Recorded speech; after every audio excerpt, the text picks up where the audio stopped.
ఇలా ఇలా అంగానికి రాపిడి చేసి వీర్యం తీసేసినంత మాత్రాన ఏమవుతుంది అక్కడ? ఇక్కడ యోనిలో బట్టి కూడా ఇలా ఇలా చేసినప్పుడు ఇక్కడ వీర్యం వెళ్ళిపోతుంది. ఇటు హస్తంతో చేసి వెళ్ళిపోతుంది.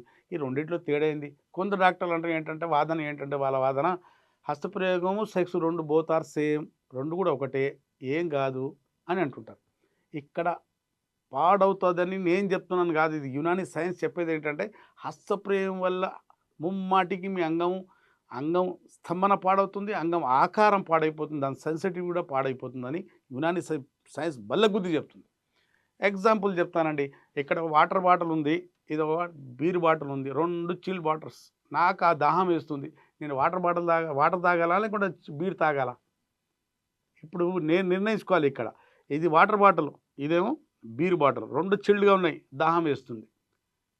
ఇప్పుడు మనకు ఆరోగ్యానికి ఏది ఇక్కడ నాకు శ్రేయస్సు అంటే బెస్ట్ ఆరోగ్యానికి ఏంటిది వాటరా? బీరా? 2 తాగిన దాహం తీరుతుంది. ఇప్పుడు నేను వాటర్ తాగితే దాహం తీరుతుంది గానీ, నా శరీరానికి ఎలాంటి నష్టం జరగదు. బీర్ తాగిన దాహం తీరుతుంది. కానీ శరీరానికి నష్టం. ఎందుకంటే దాంట్లో ఆల్కహాల్ ఉంది.